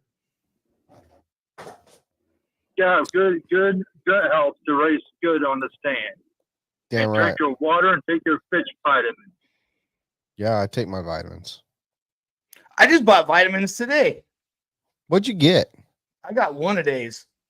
Oh, I it's don't know. multis. Some on the shelf. Yeah, some multi. Multi one a day. That's a good Yeah. one. All right, because I bought some gummies Yes, sir. and I had them in my work truck, and they all melted into They one. melted. fucking You gummy. got to cut it So up. I You're was gonna like- have to cut. I was like, I didn't even get What to kind take of one gummies, yet, man? dude. You got the HTC gummies? Make you feel good gummies? No, not those. But they all the time before I bought these actual pills, bought the gummies, and they all melted into one gummy thing. I didn't even get to get one, and I was like, all right, well this program isn't going to work. So I got myself some actual pills, and I'll take them with my Celsius every morning. On a good note, I am going to the chiropractor tomorrow to give me an alignment and a crack. Nice. That reminds me of a joke. Sure. Let's hear it. What's a duck's favorite drug? Quack. Cocaine. Quack cocaine. Crack cocaine. That's great.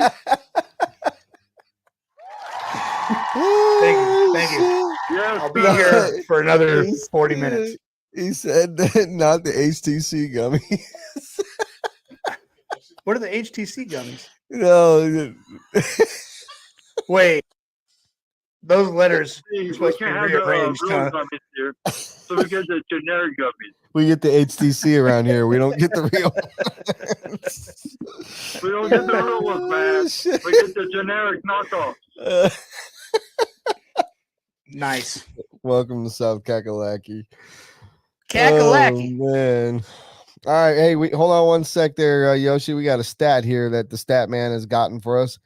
Only one stat for you tonight, Mr. Brent and Chase. David Ongaro is one of only 4 drivers now with 3 world titles in the same class. The other 3, Lombardo Caleri, 8th scale Close. on I road. think it's Lamberto. Lamberto, yeah, I think you're right. Naoto Matsukura, 12th scale on road, and Masami Hirosaka is the only one to do it in multiple classes. So, thank you, Mr. Hey, James, hey, for Brian, these great I know stats. Yeah, and all of them with probably stick radios. Yeah, you're probably wrong. What's up? Sir. What's up, Yoshi? I said, I know you got some good pool, man. What's your pool have at the Worlds? In the Carolinas somewhere, man. I don't have that much pull. But we did have the Worlds in 2008 at the Fear Farm in North Carolina. Or at the Yeah, farm, close Fear enough. Farm. Yeah, so we won't there's really not a track in the Carolinas right now that I believe can host the Worlds. So the Badlands probably could have on a, if on a good day, but They don't have enough parking. And all the soccer moms will be in a riot because we parked on the soccer field.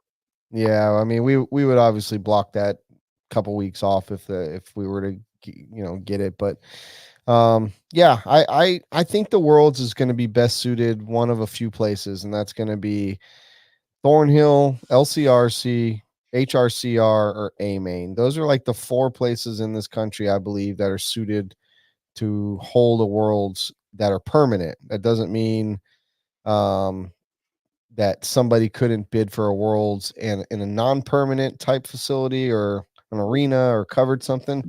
But as far as permanent, I believe those are the and Joey probably could as well. I should bring Joey into that conversation for sure. I don't know enough about Channel Islands personally, but as far as like world-class events with known greatness to their facilities, those are the ones that I would say have the best shot right now. Yeah, those are the tracks that could have it Will next Silver State- month will if be they big wanted enough? to. Well, Silver State could hold it, but it's just not probably financially the right move for anyone to do. Right. But yeah, something like that would be awesome, but I just don't see it. Not Like feasible. Mr. Fullers was saying, for the Worlds, you need like a more of a consistent track. Yeah. And that's not going to happen at Silver State. The tracks that Brent mentioned just a minute ago are definitely all tracks that could make that happen, to have the most consistent track throughout the whole event. Notch, Well, the I'll stat probably the would stat guy say- isn't wrong. He was saying that has 3 world championships in the same genre. So he wasn't wrong, but you're not wrong either, saying that somebody else with multiple world championships.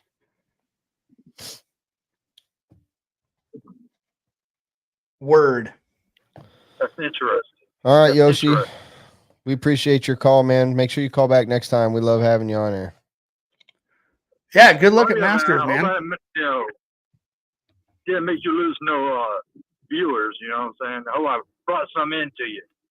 Yeah, you keep things fresh, man, and I you might have a following or something. You never know. you have a big following. Like that 75 guy, like that guy people. from Arizona.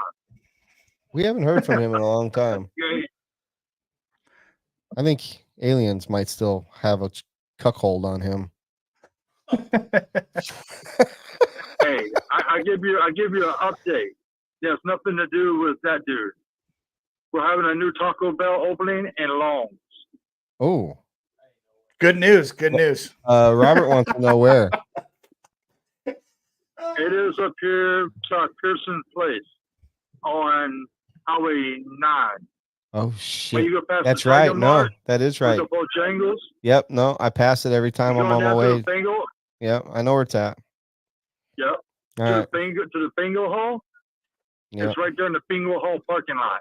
You just made Robert's night. I haven't told him about that Yeah, yet. no, I hadn't heard. The closest one to me is like 30 minutes away. No, now you got one, dude. Hell yeah. Fucking late night Uber or That's late night Uber Right Eats. by my house. Hey, Mm. shout outs to Notch. I saw the 20 for the gas. Damn, Notch is killing it. Boom. Tonight. Notch is on Thank fire. God. I didn't even see it All- come in. All we gotta do is get him a little bit drunker, and pretty soon we're gonna be able to pay for Robert's grocery bill every week. Yep. Help me pay for that. Notch hooks it up. transmission I just got. Thank you, Notch. Thank you, Notch. I've got Notch's Oh. shirt in my OGO. Just waiting Yeah. to see him. Well, Notch is the man. I might need when I come to Masters, man, I have to talk and ask some people about my motor. Was in the rule book for my because the slash comes with the Voltron motor and the 2S, 3S battery. Most likely I'll be able to run the 2S. 3S will be too hot. You can't run 3S in any competition at our track. I think you should run it. Don't listen to him, dude. You'll get I'm disqualified. not going to, Saying go in Valenian 3S 8-scale buggy tires on your slash and send No, it. don't do it. I'm telling Stock you right now. slash class. You got Yoshi. this. Just when you need advice, come see me, not Chase. He doesn't care about your well-being, your future.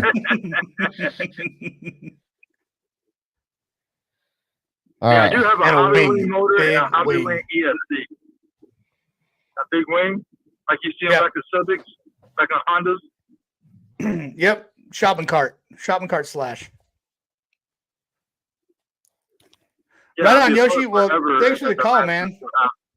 I'll have that. Appreciate you listening to us this whole freaking time, and good luck at Masters with that modified slash and stock class. OG Yoshi. Yeah, I have to think about that. Yeah, message me on the side, Hey, man. I'll get that slash set up for you, man. You got it. You know I will. You know I will. We'll run a 2-cell on the top, and then we'll hide another cell somewhere else in that car. Yeah. Keep on keeping on. Yeah. Life's a garden. Dig it. Yep. All right, Yoshi. Peace out, brother.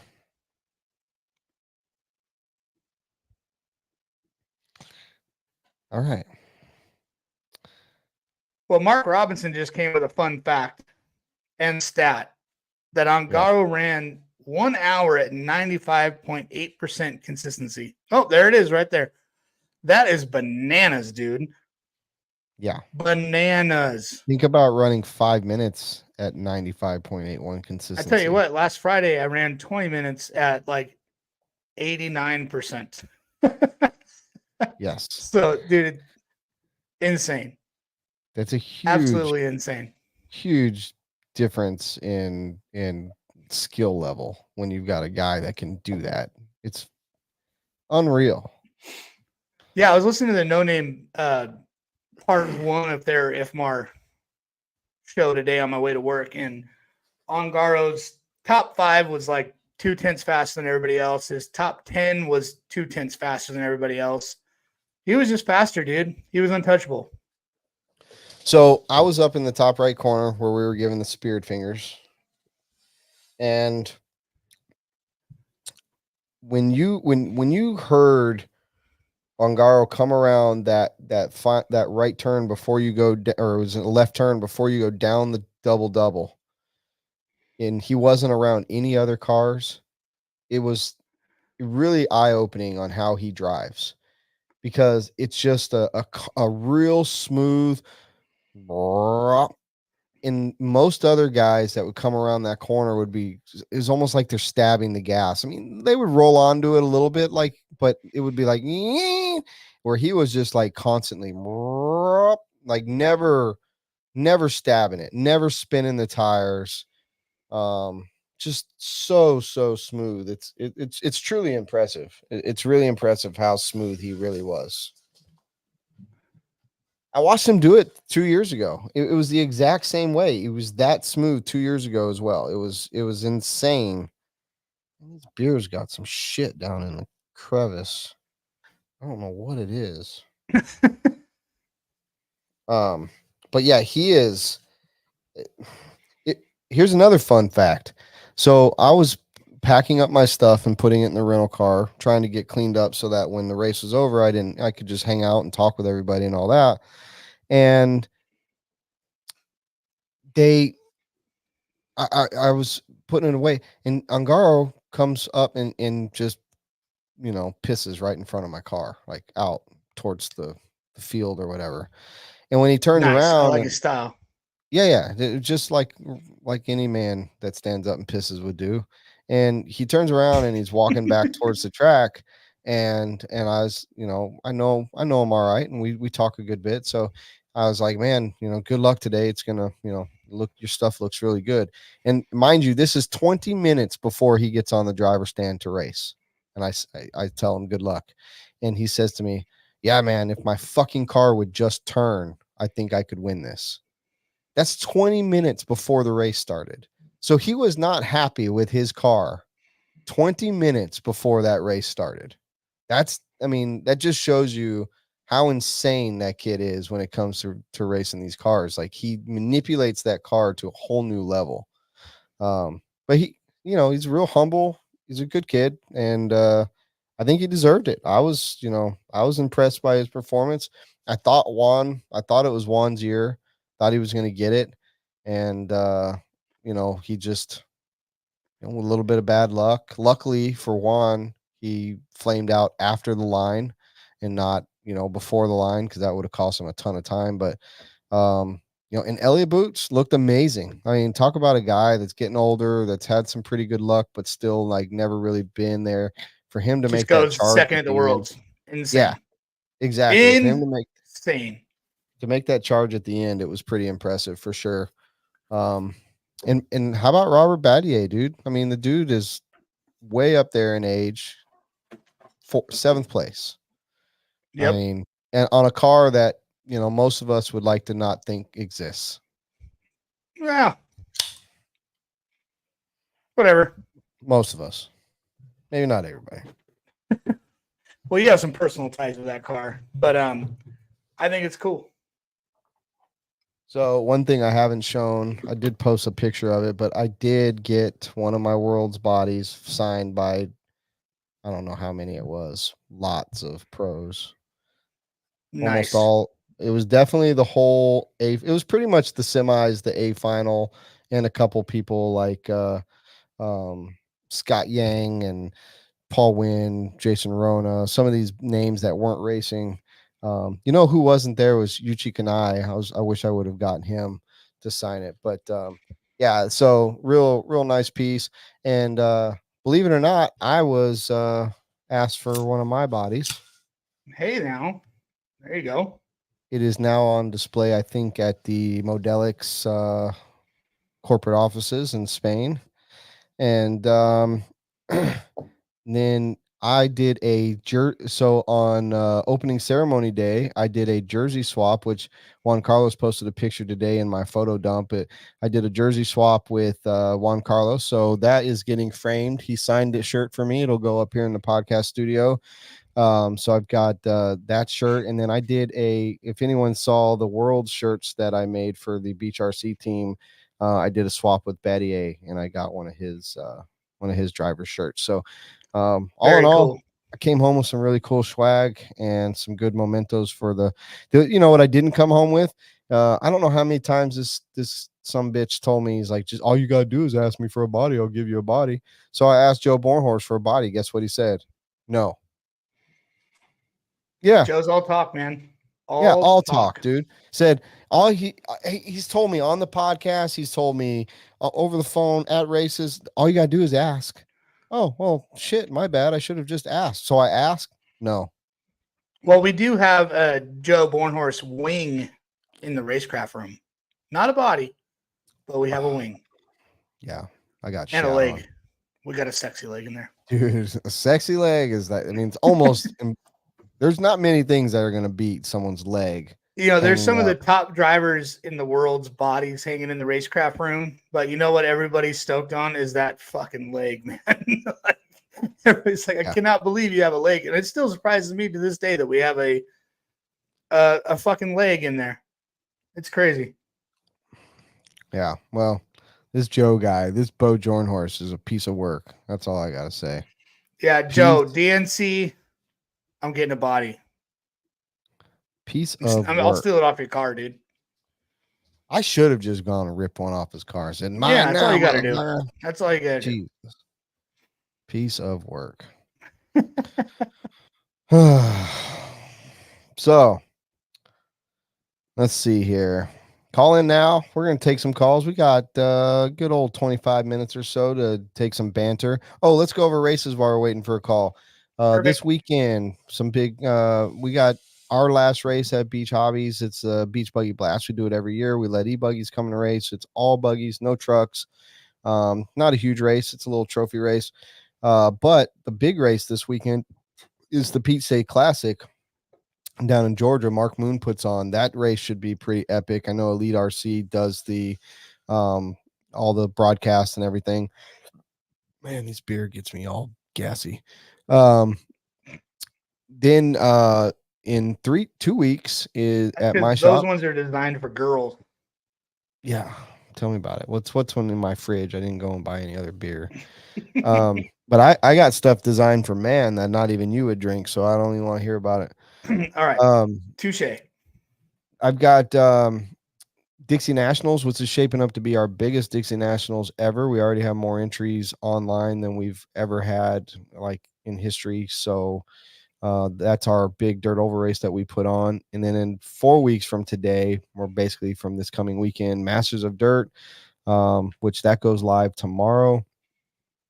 So those are the big races. I do want to, I wanted to open up with this, and things just, with forgetting even how to run the show, totally forgot to do this, but I would like to, extend our thoughts and prayers to the Riley family.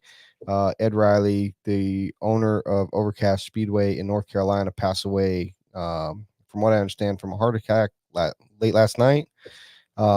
Everyone loved Ed. I got to work with Ed a little bit, made some trophies for him. Never got to race his track, but spoke with him many times on the phone and through message, and he will be missed. He was a great dude. Everybody loved him. And anytime you lose somebody that puts that much time and effort into an RC facility for not much, you got to respect them. So you'll be missed, Ed, and our thoughts and prayers definitely go out to all the family and people affected. So yeah, man, there's so much going on around here, and there's never a good time. We had the TSOC race. The finals were last weekend at Sumter. So it kind of ended up a lot of big stuff happening here. I know that everyone's probably thinking about and gearing up for AMS and Carpet Champs. So there's lots going on in November. December, first week of December, is the Fall Brawl that we put on at the arena. I know we're getting a lot of questions about that, and try to get that posted up here in the next week or two. So I know there's still a lot going on. This racing's not done, especially in the South. I know a lot of the Midwest will be shutting down here in the next few weeks. So get your racing in, man. Get it all in as quick as you can. For sure. What we got going on this weekend, we got JBR Ehrlich Palm Desert that was just taken over by Chris Nelson with TNR Fuels. So that'll be cool. That'll be his first race owning that track. Nice. And then there's that thing going out, I think next month. Nitro Compounds got a big race going on. I know the Heckert's going to be out there. Mayfield's going to be out there. Rifkin's going to be out there. Probably whoever else is in the area is going to be out there. for that race, that looks like a bucket list track for sure. I might even pack up the Panda and shoot out there next month for that race. That looks like a good time. That track is insane. And then the month after that, well, that'll be November. So yeah, Carpet Champs for sure. I'll be there. And then December, we got the U.S. Open at Tim Lime's track. Adobe U.S. Open's going on. I know a lot of us are already talking about gearing up and going to that. A lot of the racecraft dudes. So we should have a pretty solid squad out there in December for the U.S. Open. And that's pretty much it as far as I know. I know Proline has their Nitro Explosion going on. That's usually a pretty fun race every year. I can't remember if that's next month or the month after that. Yeah. So I know that's going on. Sorry, dude, not gonna make it to AMS this year. But I definitely like to go back. The time I went was super fun. Yeah, I'd like to go back to AMS. That was cool. But that's what's going on, this weekend and kind of in the future around here on the West Coast. Yeah, so many races. It's a lot, man. It's a lot, but bikini weather's kind of ending here. So the temps are going down. Racing entries are going to start picking up. I mean, I don't race if it's hotter than 85 degrees. So I'm going to be racing more, definitely, now that the fall's coming into play in winter and spring. That's usually when I do most of my racing. And then summer, kind of just chill out a little bit. I'd rather be at a pool. I don't know if I'd rather be at a pool. Or a river or a lake or somewhere with water, somewhere wet, somewhere, something like that. I can agree with that for sure. You know what I mean? He just had to just show up for the end of this. Showed up at the very end. Spain wasn't safe. Yeah, Reese. And there was a lot of fun to be had. Cell Block D was in full effect. Reese was my cell block partner. We were holding down the asylum for sure. I think that in the grand scheme of things, we were actually probably too good and should have unleashed a little bit. And Coles just jumps back in, another person that stayed in the asylum. And we got Stacky, who I think just got his first body art ad, which is pretty cool. Congrats, Stacks, on that J Concepts. Oh yeah, he body did get that you got. That's pretty fucking awesome, man. Very cool. That was good. But yeah, Spain could have been Spain could have definitely been a lot more violated. I think that we actually went there and were way, way better than what we could have been. And we let them live another day. We let them live to see another day. Sometimes we don't know who they're looking at, as Cole just alluded to in the chat. But some things will always remain within the circle. So yeah. As they should, for sure. Mark Robinson said the slushies, man. So I'm sure there's plenty of pictures floating around Facebook. If you are a Facebook surfer of RC people, one of the things that they had at the track at the literal bar that is literally fence side of the racetrack, which you have to understand is awesome. Like, you can get a beer if you want to drink beer any time of the day, but they had these slushies. They were lemon, they had strawberry, and they were just perfect in the middle of the day when it's hotter than fuck. And you didn't just have to drink them like normal. You could have them throw rum or anything in them. So those slushies were on point for sure. Yeah.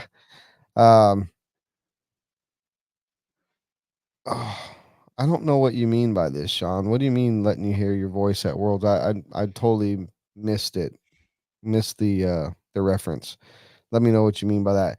And also, is Mike gonna pick his favorite track name? Mike should probably do this before the end of the show. Come on, Let me Mike. tag him right here. If he's still watching. Go through those comments. All you got to do is tell us before the end of the show. You don't have to name your track that. We just want to we His just want to favorite. know who's going to win a hat. Yeah. I mean, just what's your favorite? But yeah, man, I just the Baldos always. Oh, that was okay. Awesome. Now I understand. So you did the voiceover for the commercial that Danny did for me. Thank you, Sean. I appreciate you, brother. Yeah, so some of you might have noticed we Not were the who's title. whining. I mean, sorry, I tried to ask Mike something, but I said who's whining, but I even spelled that wrong because there's no H. Yeah. But anywho, the beers are working, somewhat working. Yeah. But yeah, good times, man. Very good times for sure. Looking forward to the next Worlds. Good thing it's not every year for A scale because a lot of us would go broke. Yeah. All right, we got time for anybody who wants to call in. Not gonna beg you, but Nope. All we really need is Mike Fuller to crown this victory name, and then we could just bail. Cole, there's a reference here that I told a story while you were probably not here. I told the story of us getting pulled over and what I told the cops. Pretty insane little chain of events that happened at that moment. I will say this is one thing that I haven't said. That me and Chase, or me and Reese and Camden and Cole in the car one night, enjoying ourselves on roundabouts, and boy, we were getting that thing up on like a Formula One car, like Yes. that little Kia on two wheels going around those. I was on FaceTime with Reese while y'all were doing that, and that was pretty wild, dude. Did you hear Camden the screaming? That was the first time, like, Reese like called for help. Like, he was like, "Dude, I think I'm gonna die." Like, he's like, "I'm gonna fucking die." Dude, and he tied a seatbelt to he my. said, "You're gnarly." Like that's a lot for Reese to say somebody's scaring him and that you are gnarly. So Yeah. I told him to hold on. Kudos to you, Brent. Kudos to you. Told him Good to job. hold on. It's hard to scare Reese, and you definitely did. So Hey, good job. only live once. Hey, Camden literally told me to pull over and let him out, and there was no way that was happening. No fucking way that was happening. Yeah. But hold on, I'm a pro. All right, we do have a caller. All right, caller, you're on the air. Hey, g'day, Brent. G'day, Chase. How you going? Hey, Stuart. What's up, Stuart? Yeah, how the fuck you going? We're fucking. Yeah, Stuart from Adelaide, Australia. Fuck yeah. Yeah, I've actually been over Savannah for the last 2 months, and I thought this was the chance to say good day. Well, I'm glad you did. What are you doing down in Savannah? Yeah, doing a course at Greenville with Gulfstream, just a new aircraft for the Australian Defence Force. So just doing that. I should be studying, but I'm drinking booze and listening to you guys. Oh, right yeah, on. dude. Cheers, you Cheers, sick dude. cunt. My dude. Me gusto. So what are you racing down at Phil Hurd while you're here? I was going to, but I had a hurricane and the track ended up being a sloppy mess, and I think they cancelled it. I didn't bring in my cars, unfortunately. Normally I run 1/10, so I was going to come up to your track, but I actually did, but you weren't there. And unfortunately, I just had to drive around in a 50% limited slash. So a bit disappointing, but hey, still good fun. Well, at least you got to say you did it. Hey, Cole Ogden wants to know what kind of beer or booze you're drinking, Stuart. Capos. I think Capos Brent. Morgan. Oh, Capos. Hell yeah. Fuck yeah. Used to be hard to get in Australia until about sort of 10 years ago. So we still can't get Silver Spice, so I've got a 175 going back with me. Fuck yeah. Hell yeah, man. That ought to last you a month or so. No, wait. Not even close. Not even close. So, what part of Australia do you live in? Adelaide. So if you overlay Australia over America, we're kind of like Corpus Christi in Texas. Okay. That sort of kind of area. So Nice. Have you ever really- crossed paths with Ben Stewart? Ben Crimmins or Ben Sterling. Sterling. Shit. Sterling? Yeah, I've raced with him on various state titles and national titles in 1/10. Very cool. Next time you see him, give him a go. Kangaroo kick to the he's nuts for faster me. than I am. Yeah, he runs mod. I just run stock. I'm 50 years old and slow. There you go. How long are you in how long are you in the country for? When do you leave? Unfortunately, only about one more week. Oh shit, man. Masters is in 1 month. Yeah, I know. You don't know how disappointed I am at my company at the moment. Yeah, they planned this one wrong. Yeah, it would have been killer. I must say I had a bit of a thrill when I'm walking around taking photos, and you got the wall with all your track designs and all the rest of it, and you got like all the masters of dirt plaques up there and who's won and all the rest, and yeah, that was pretty cool. That's awesome. Man, I'm glad you got to come up and check it all out. Sorry didn't have 100% slash for you. That's all right. It's all cool. I would have preferred to bring my cars up. That would have been heaps good, but oh well. What do you do? I wasn't even sure I could make it up, unfortunately. So I'm just glad I could have stole the car from all the other lads and just said, yeah, screw you guys, I'm off. And ended up parking in Myrtle Beach there and just slept in the car park. So it was pretty cool. Always good fun. Fuck yeah. Well, man, we appreciate you. I hope that you're not learning anything from what we're saying, because whatever we're saying is not going to help you at home. Definitely not going to get you any chicks. That's for sure. Us nerds. Hey, my racecraft hat is. Girlfriend fucking loves it. Yeah. It was the best design ever. Nice. I put a message up before whether you do a G-string at all. Oh yeah, you did put that up. Chase, Stuart wants to know if Racecraft's going to pop out a G-string.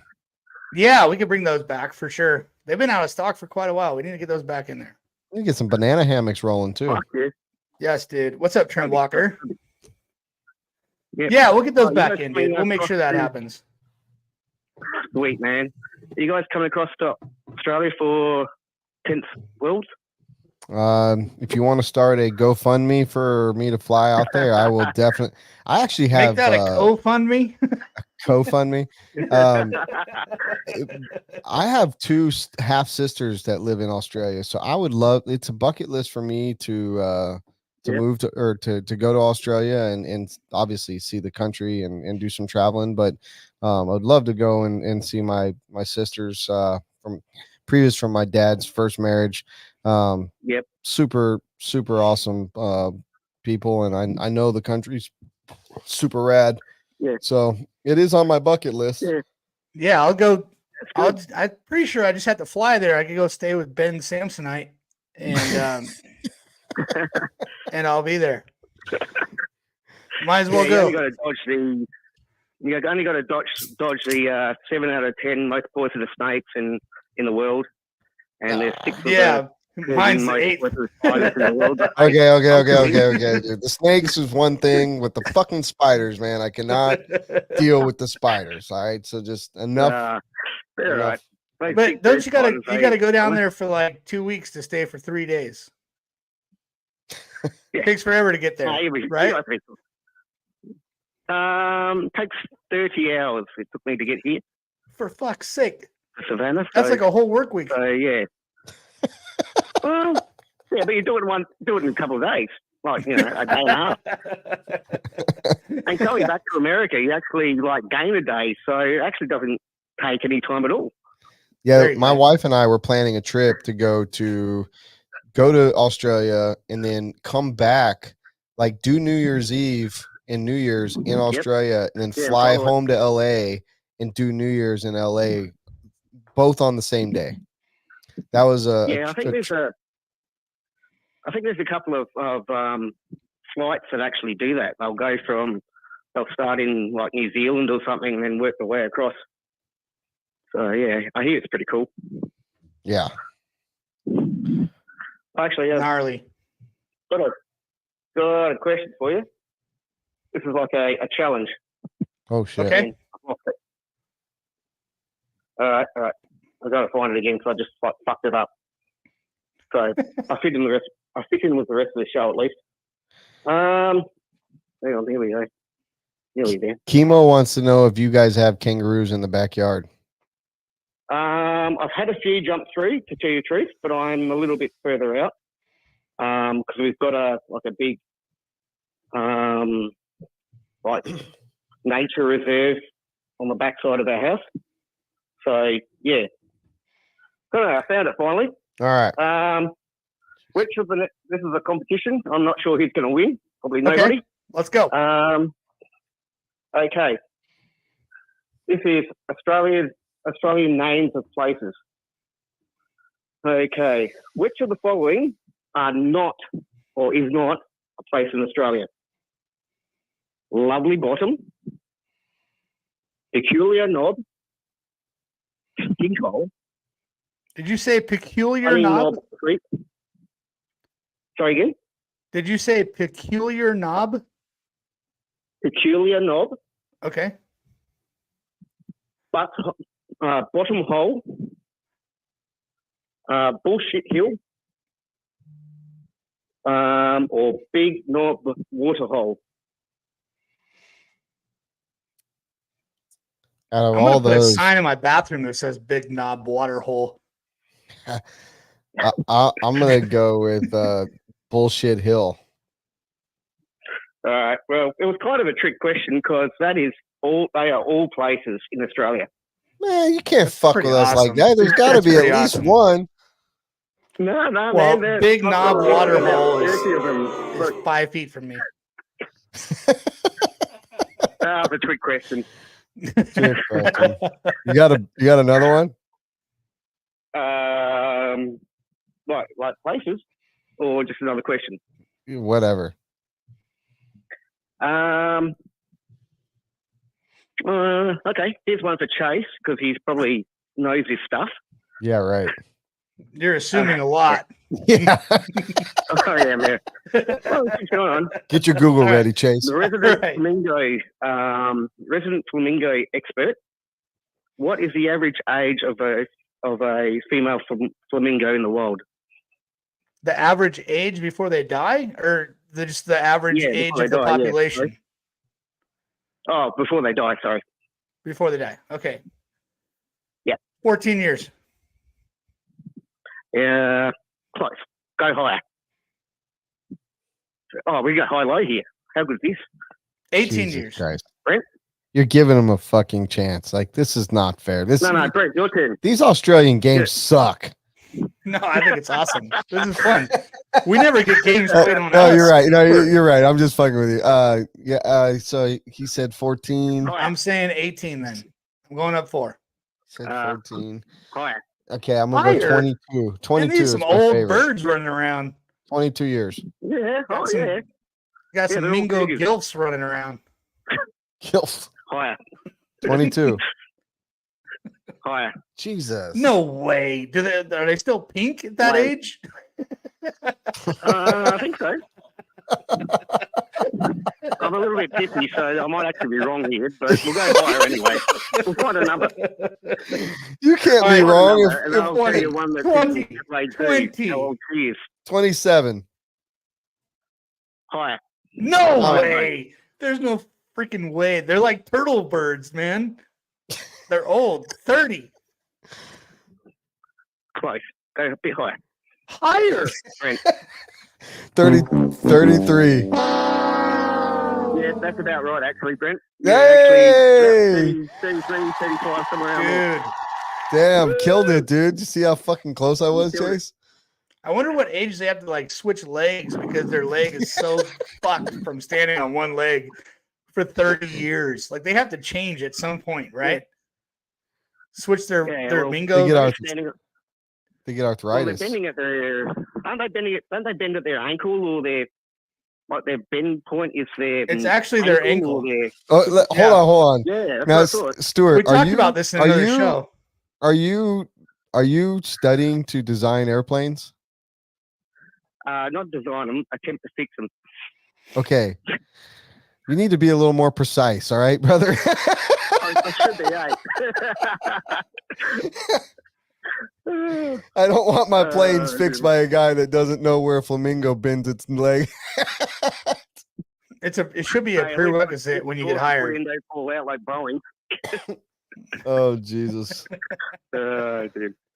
All right. The one at the flamingo at Adelaide Zoo, she's about almost 90 now. Insane. That's an old bird for sure. Yeah, it is an old bird. It's Chase's type. So yeah, random fact for you. Yeah. All right. Anyway, I think I'm fucking bullshitted. No, dude, we really appreciate it, man. It's too bad that you're going home. We'd love for you to call in more regularly. So if you're awake and you got that internet service, call us, man. The doctor, the feather, the sweet and the juice. At 10 a.m. in the morning back home. So normally I shouldn't be drinking because I'm at work, but well, just every other planes. Every other Wednesday morning, dude, just fucking have a couple. Nice. All right, lads, have a good night. All right, bro, take care. Good night. And sorry to everybody else online for my bullshitting. No, we love it. We love it, dude. Thank you. All right, catch you, man. Ciao. Night, cunt.